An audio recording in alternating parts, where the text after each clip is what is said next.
noise we heard. We saw some lights coming on. I got up a little closer.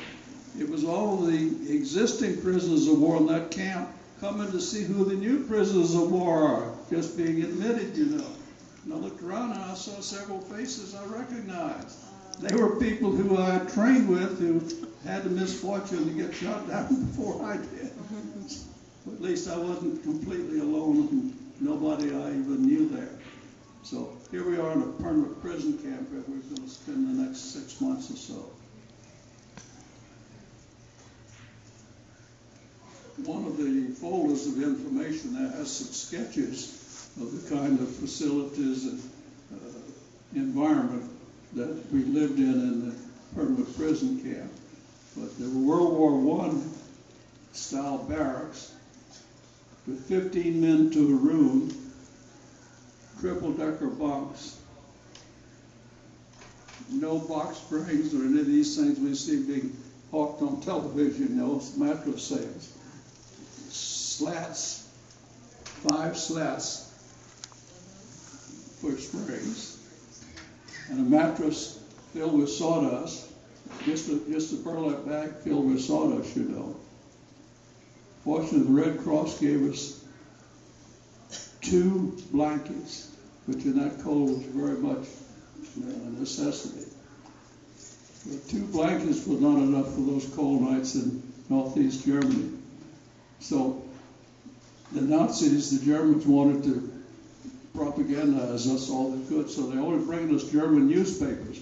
Most of us couldn't read them, but we discovered a good use for them. Take those 2 blankets and fold them together like a bag, you know, and put 1 layer of newspaper on the top, 1 layer of newspaper on the bottom, and that was kind of toasty compared to just getting under a thin blanket, you know. So you get very creative in a very short time when you're faced with those kind of problems. As far as food was concerned, the Germans would give us a little thin soup, potatoes for lunch. They called it lunch there. For breakfast, you'd get a piece of black bread, which I'm sure had sawdust in it. You could see it. It tasted like wood chips instead of bread. And coffee made out of acorns. That's all we got. For supper, they'd have something like green sauerkraut. If you've never eaten green sauerkraut, you missed a treat. And the meat to go along with it was blood sausage. But the whole time I was there, no matter how hungry I got, I never tried. That's what the Germans gave us.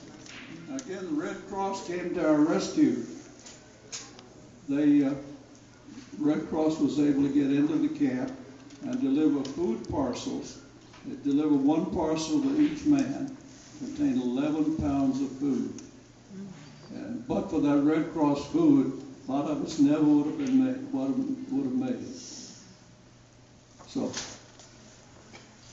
now I learned after I'd been in this permanent PW camp for a while that this was the location where I'm sure you read about a mass killing of prisoners of war in an escape attempt that the Germans pulled off.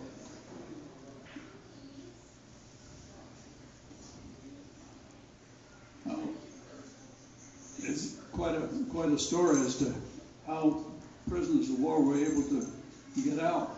You couldn't get out above ground because there are guard boxes all the way around. Night and day was guards with rifles and machine guns pointed at you. So you couldn't go over the fence.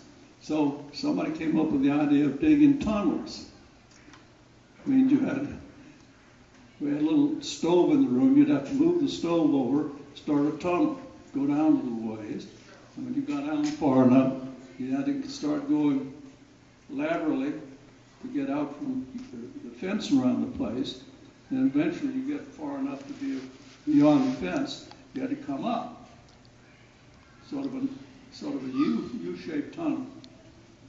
Well, we had a bunch of hard-working men that were determined to get out rather than, just wait for the war to end.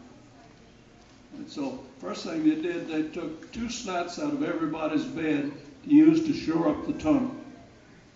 You had to have something to keep the tunnel wall from collapsing. They got a tunnel dug.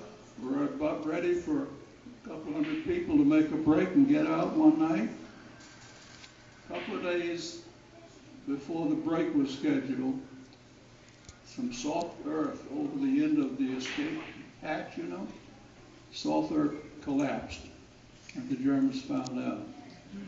And the prisoners made the break all right, but when they got up, where the Germans could see them, they were waiting there for machine guns, and about 50, 60 American and other nationality prisoners were killed during that escape.